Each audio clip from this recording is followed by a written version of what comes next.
Because got it, Pam. Got it. So we'll start with introductions, and when we introduce yourself, if you have any questions that are burning for you, present them and we'll make sure that we get to them. But I'll start. I'm Marcy Mallory. I'm the president of the Pennsylvania Parks and Forest Foundation. 18 years now, and no gray hair when I started. Pam Metzger, membership coordinator and generally Western Pennsylvania office of the foundation. Been here 10, 12, some however many years. Also did not have gray hair. Sign of getting older.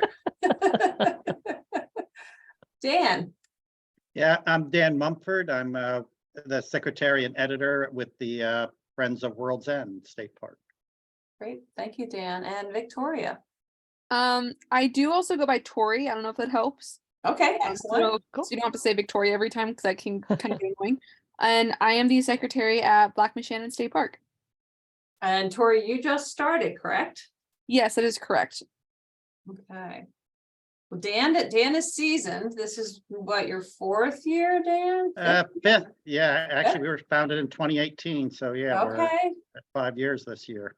Wow, the time has flown. I think Yes. losing those few years, you like in 2020 to 2022 makes time hard to track. So Tori, do you have any specific questions since you're new to the role? I haven't really given it much thought because I'm still learning, so I haven't really had any opportunity to we've only had, I think, one meeting so far where I had something to do, I guess. So I'm still trying to just learn the process of how it works, and then sometimes I talk with the old secretary to see what she was doing, just to get an idea of just so the learning curve isn't as steep, if that makes sense. Okay. Well, Dan, as a seasoned secretary, do you have any tips that you would recommend to Tori? It's not really I think the most difficult part of the gig is actually being at the meetings.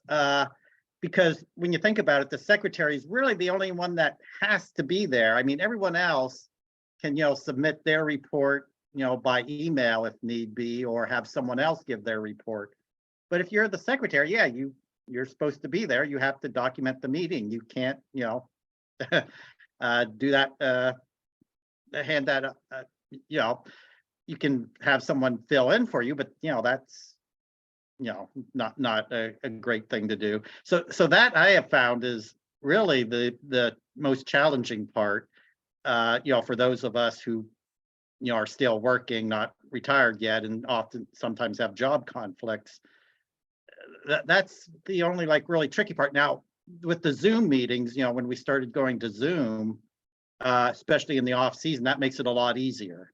Because a lot of those meetings that I would miss were in the winter when it was either work or frankly I didn't want to travel 2 hours in the winter darkness to attend a meeting. So the Zoom makes it much easier. So that doesn't happen too often, but yeah, that's the main thing you have to get used to as a secretary, that you have to commit to the meetings. You have to you can't phone it in. It's the one job, the one part of the meeting that can't be phoned in. Yeah, and that's a very good point. And really the primary role of the secretary is keeping the minutes. In some cases, like Dan, he also edits their newsletter, and some of the other secretaries do that, but that's typically decided, at the board level, if that's something that they're going to do and whose responsibility it's going to be. We do have a cheat sheet on our website, so Pam will bring that up. It's sort of some tips for taking the minutes.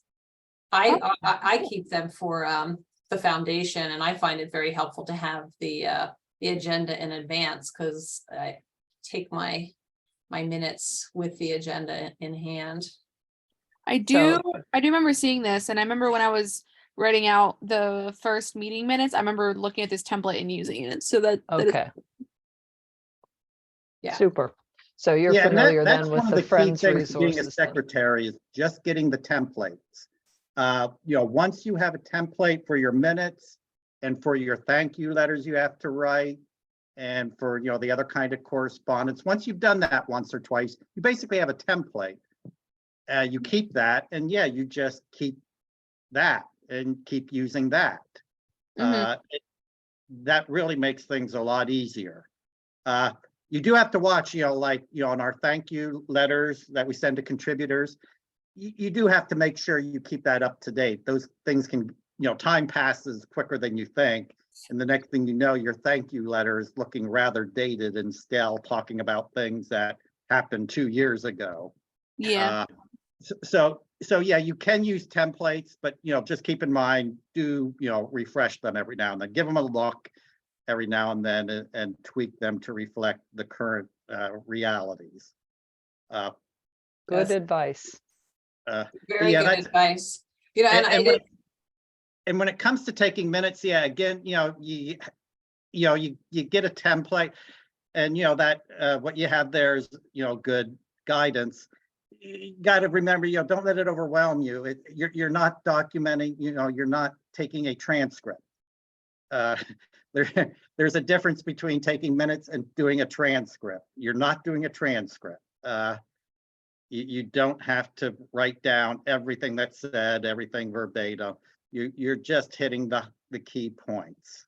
right. And what you are taking verbatim though are the motions. If somebody makes a Right. motion, like if I were to say, I move to approve that we spend, $500 to host a concert.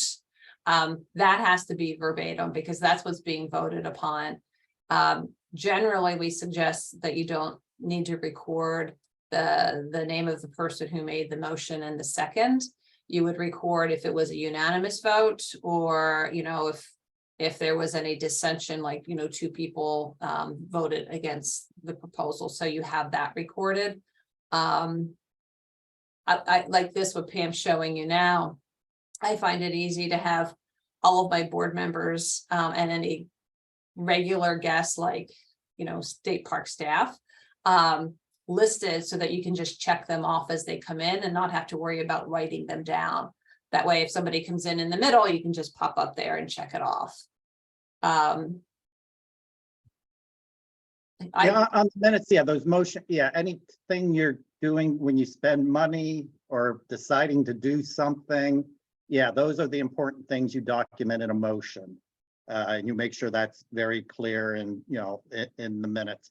Other than that, yeah, again, you're not doing a transcript, you're not writing the details of the discussion, just again, the key points. Yeah. If there's a disagreement or argument, you don't have to get into the weeds, or, you basically just have to document what the end of that discussion was. You don't have to document the twists and turns of the discussion. Right. Or if there was any key points that were brought out, you might want to just jot them down. Don't even necessarily have to attribute them, but it's important to capture the essence. I really like when I'm taking minutes, and it's on here, is at the end pulling out any of the action items that were presented as part of the conversation or as part of the board meeting, and having them pulled out. And I typically make mine a different color so that they jump out. And when I send the minutes out as an attachment, I typically pull them into the body of the email to remind people of what they committed, because most people think about the board that they're on the day of the meeting. So it's the way, it's human nature. It's a way to kind of gently remind people that this was what they had committed to. Okay. The sooner you do the minutes, the fresher they'll be in your mind.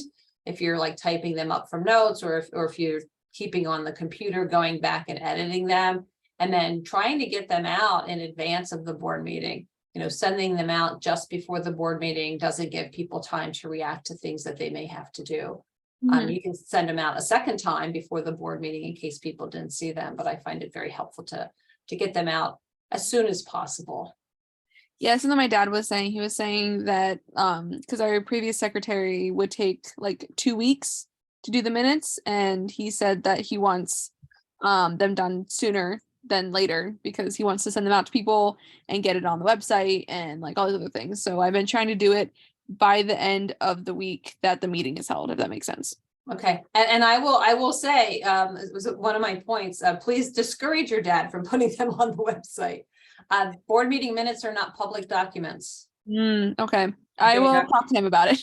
Yeah, He yeah. still seems pretty passionate about it, but I think maybe just creating a separate document with just like general updates, not necessarily board minutes, might just be a better idea. If there are public updates, yes, but you know, board meetings are not open to the public. We are not a membership organization as such that, like an alumni society, for example. Okay.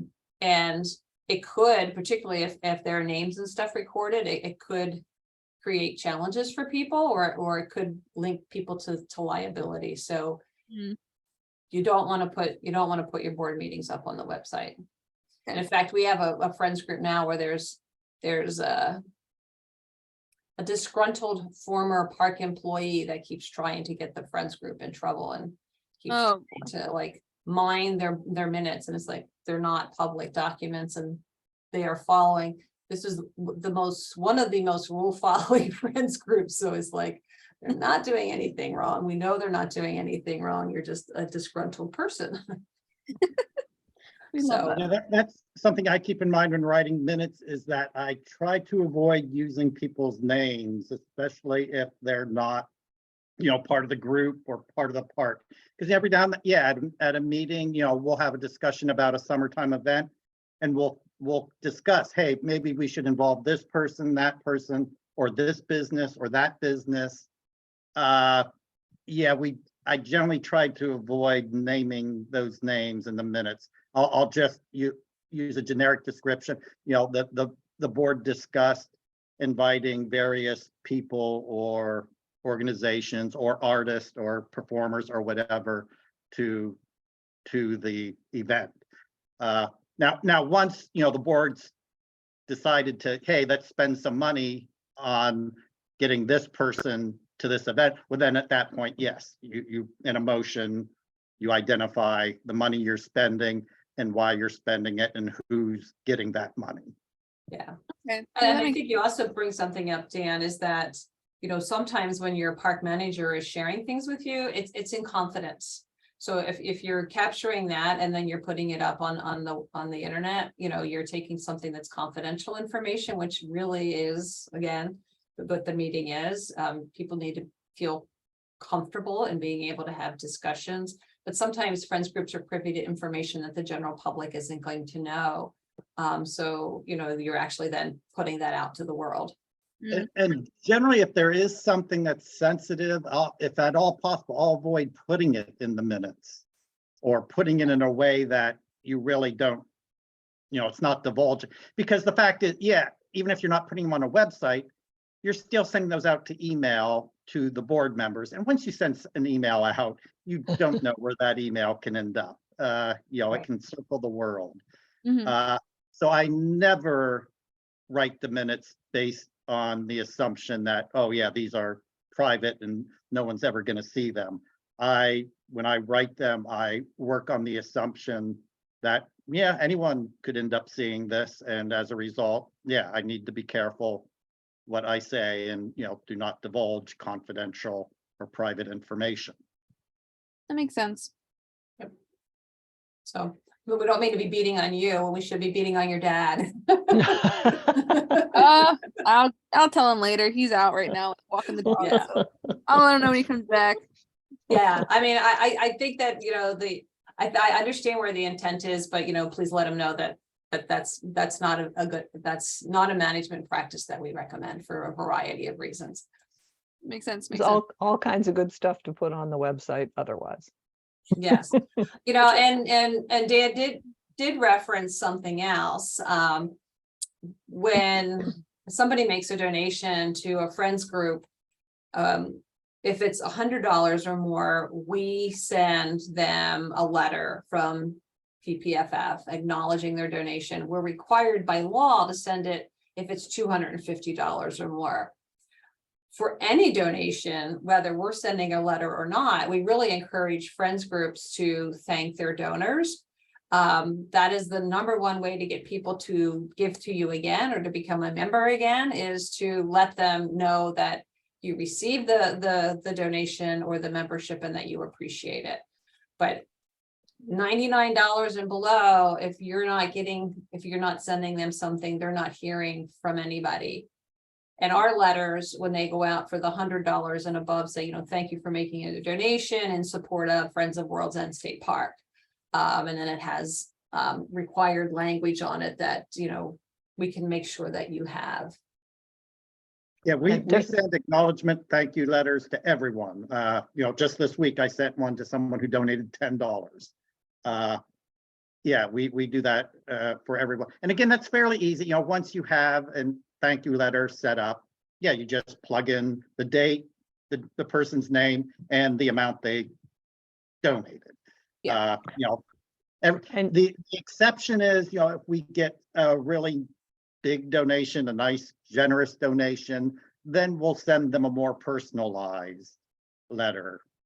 It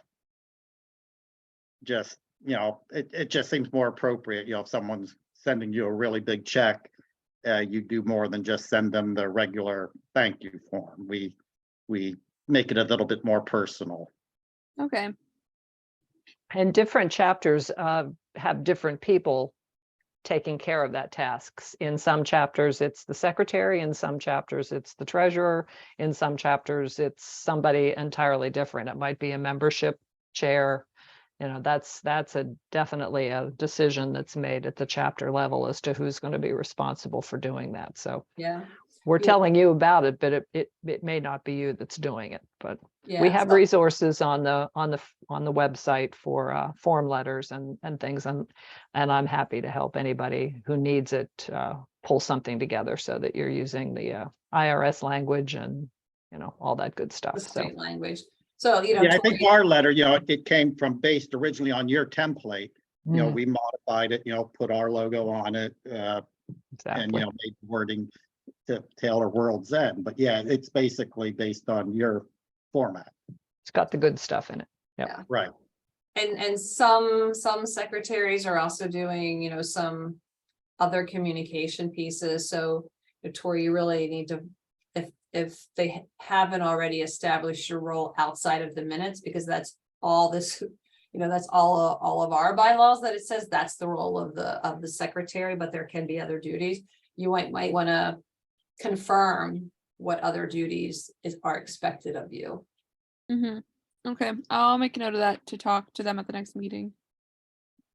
Yeah, I know, there's miscellaneous communications I, do every now and then, such as, if we need a press release, I'm generally the one that, writes that. Generally, any correspondence that, at least in our chapter at World's End, that all falls under the secretary. So Pam, do you want to share some of the other resources? Poorly. Take a sip of my water. Just in general, this is the Friends Resources page with a couple of bazillion drop downs. So we try and anticipate every conceivable need that you might have. So there's all kinds of things here. From the chapter board meetings tab is where you would find that minutes thing, or that minutes thing, and setting an agenda and all that kind of thing. But here's a membership program if you're in charge of that. I think I opened that as a separate tab just in case you have to deal with that. Of course, it covers up my tab, so I can't see anything when I would need to see it.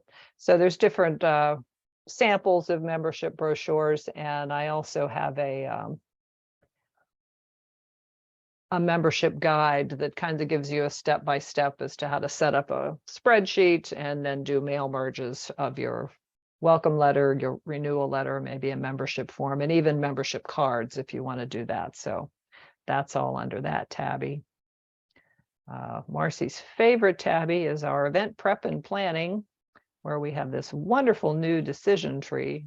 if you happen to be doing events, we have a very colorful document that helps you plan to do a big event. And this is actually an outgrowth of several conversations and questions that we get on a regular basis. And we're showing it in every training that we're doing, just so people are aware that it's there to help them. And, you know, sometimes there's confusion if the friends are volunteering at a park-based event, or is it their event that they're having at the park? And that really determines whether or not it needs extra insurance or the next steps that you need to take. So this was weeks of going back and forth, and hopefully it'll help you as you as a chapter navigate some of the questions. We do have Flow chart. the flow charts. A We flow do chart. have some areas that still are gray sometimes. And Black and Shannon was just one of them, you know. It's the because they're co-sponsoring something and the brochure says sponsored by the Friends, that then it makes it that it has to have liability insurance. If it were the parks and the Friends were just volunteers, it would not have had to have liability insurance. So it gets complicated sometimes. It does. Anytime you have a question, email us, pick up the phone. We're here to be a resource.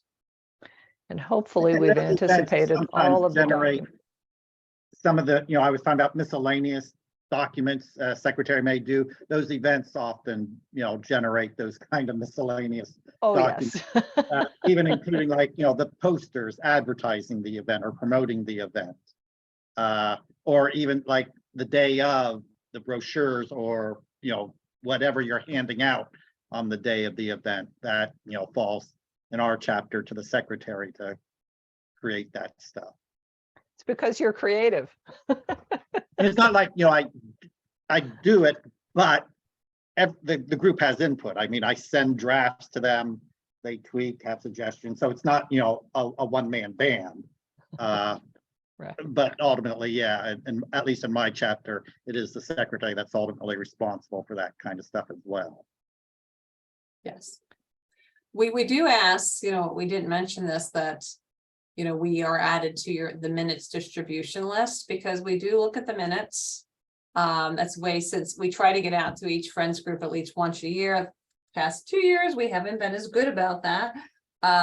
But that is a way for us to read, and if there's anything that pops up that maybe there's a question that's in there, we can proactively answer it. Or if there's something that we see that could be problematic, we can reach out and have a conversation. So do make sure that we're receiving the minutes. We do read them. So Pam, what is this? Pray tell, Pam, what is this?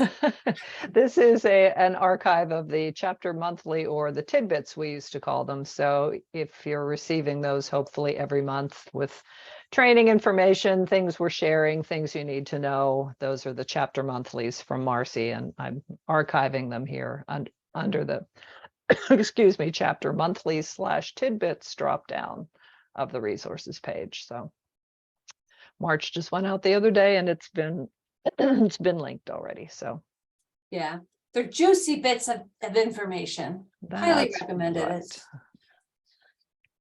Indeed. So yeah, there's all kinds of stuff on there, and it changes all the time. So check it out every once in a while. You never know what you might find. I feel like another new thing that went up recently, we do have a Friends group committee on the PPFF board, and we're always looking for new members if you're interested. They meet every other month, and they talk about issues that chapters might be having, additional resources that might be needed.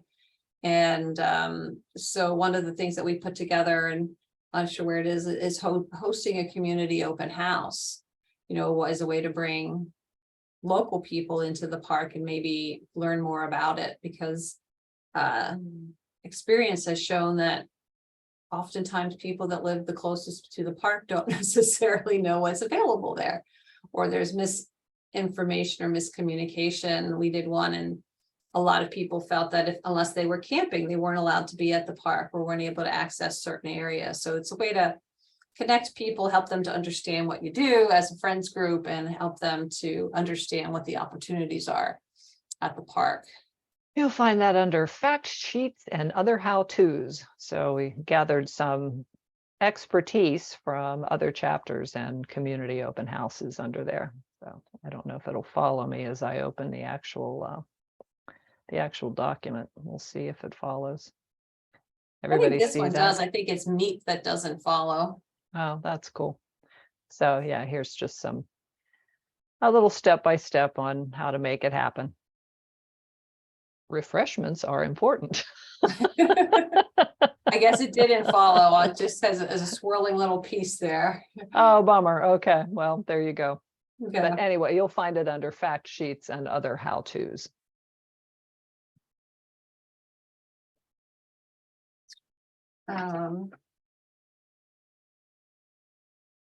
Let's see, I'm looking at my notes for what I have. We showed you the flow chart. Talked about not making them public and the motions. Well, the good thing, and you guys are getting a sneak peek at it, is on Monday, an invitation will be going out to all chapter leaders to join us in Harrisburg on April 10th for a viewing of an amazing show called Wings Over Water. That's at the Whitaker Center.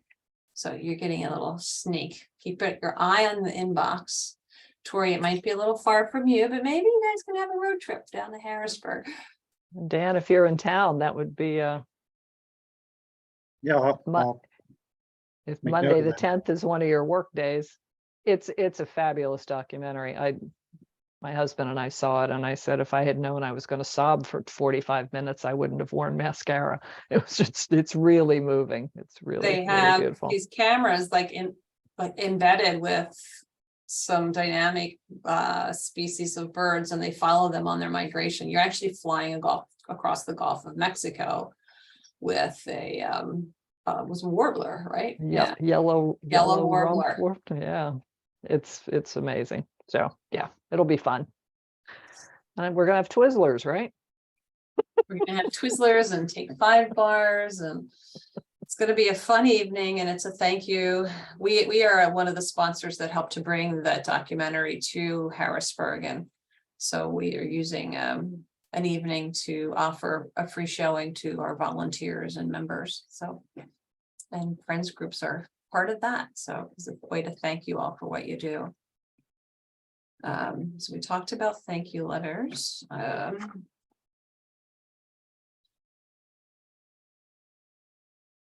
can't read my own writing. It's the end of the day. Questions that either of you might have while I try to interpret. We talked about 2 things. No, I don't really have any questions. I'm good. One thing that I had is that you remember, and one thing you can do as a secretary is let your chairperson know when you have a quorum. It is a board meeting is not an official board meeting unless you have half of all board members plus 1.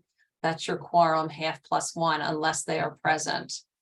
And that's when your meeting officially starts. For example, we recently had a board meeting that was supposed to start at 1, but we didn't reach our quorum until 1:10, and that's when we did the call to order, because that's when we had the quorum. People can leave after the quorum is established, but if you never reach the quorum, decisions made at the meeting don't count, isn't the right word, but they're not official because the quorum wasn't there to vote upon them. So, as the secretary, you're checking people off, you can let and it's board members. So an ex officio member, like a park manager, doesn't count. Guests that might be there, they don't count because guests do not vote. It's only official board members that vote. And then as a reminder for you, and your chair knows this, but, you know, based on our bylaws, it's the majority vote, not a consensus of all board members. So the majority vote is the yay or nay vote, depending on where the majority lands. And oftentimes the chair doesn't vote unless there needs to be a tie, but you know, chairs technically can vote, but most of the time they don't.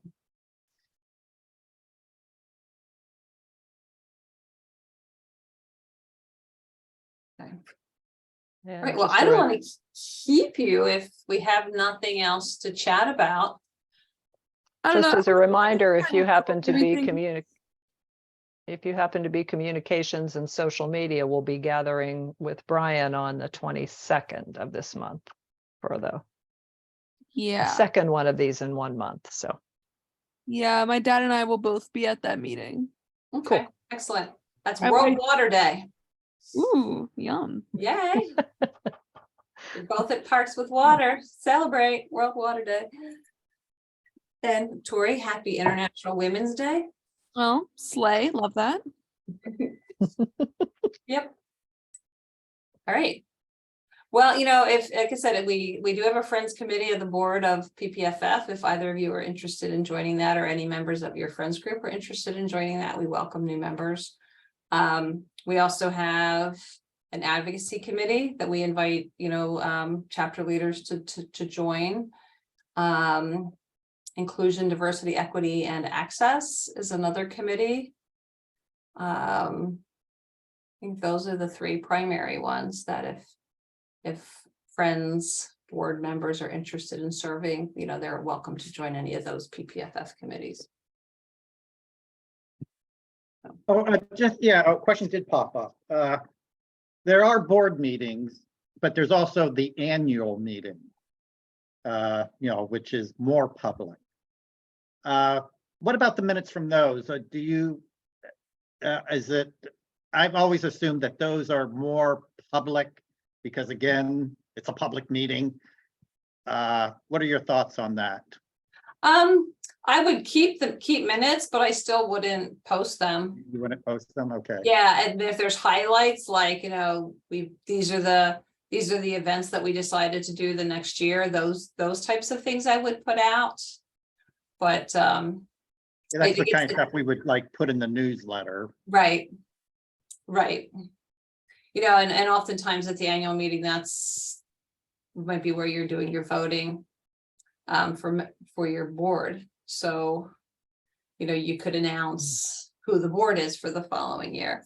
The other thing that might be helpful, I think each chapter tracks their hours differently, but I was thinking about this is if you're keeping track of who was there, you know, at the end of the meeting, you can also make a notation of how many hours, because that counts towards your hours that you're reporting on your annual report.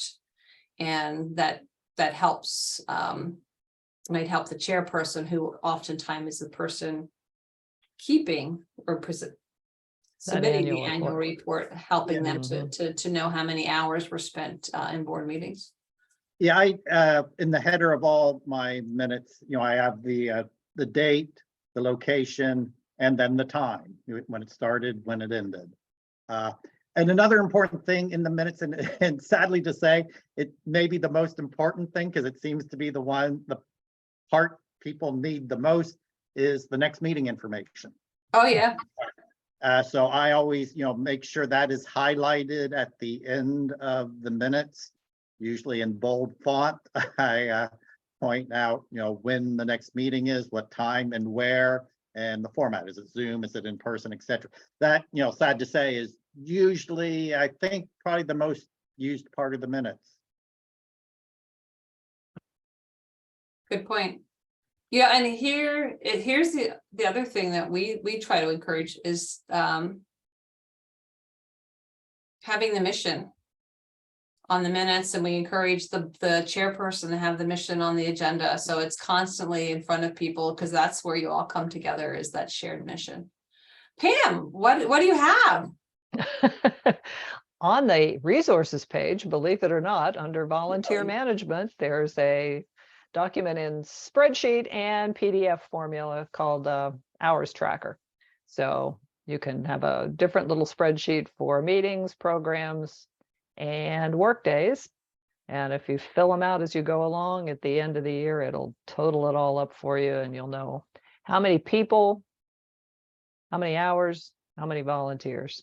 So it's trying to do all your work for you. Try to make it easy. Yep, we try. So yes, that's under volunteer management on the resources page. It's getting darker and darker. I'm disappearing.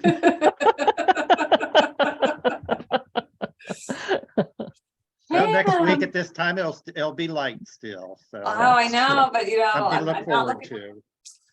I'm not looking forward to losing the hour of sleep. Well, yeah, the weekend will be rough, but Yeah. It's hard. It's hard. yeah. I hear rumor that they're trying to make it that we don't move the clocks back and forth, but Yeah, bill's been introduced in the state, in the General Assembly, And it goes but that's back and happened forth. before. Yes. I wouldn't hold your breath. Don't count on it. Yeah. Yeah, Yeah. it's a controversial, yeah, yeah, it is. people feel passionately about it. One way or the other. Exactly, yeah. But speaking of the General Assembly, yesterday in the governor's budget address, we had, at least in the governor's proposed budget, we had a very nice increase in funding for maintenance projects in state parks and state forests, 177 million, which would be amazing to have. 21 additional staff people within DCNR, within parks and forests. That would be really helpful. So Yeah, DCNR just sent out their, weekly email or whatever that email is. And they highlight that. That's their lead story. yeah, So Yeah, yeah, the state's, yes, sitting on plenty of money this year. If people are nervous about the future, though. right. So this is always the start, and the hopes will be that we can protect what's being proposed. Yeah, great. 'cause if the economy is moving into recession, there's, it's a nice budget this year, but I'm not counting on that being the case next year. Well, the challenge being that when there's a recession, our parks and forests get used even harder.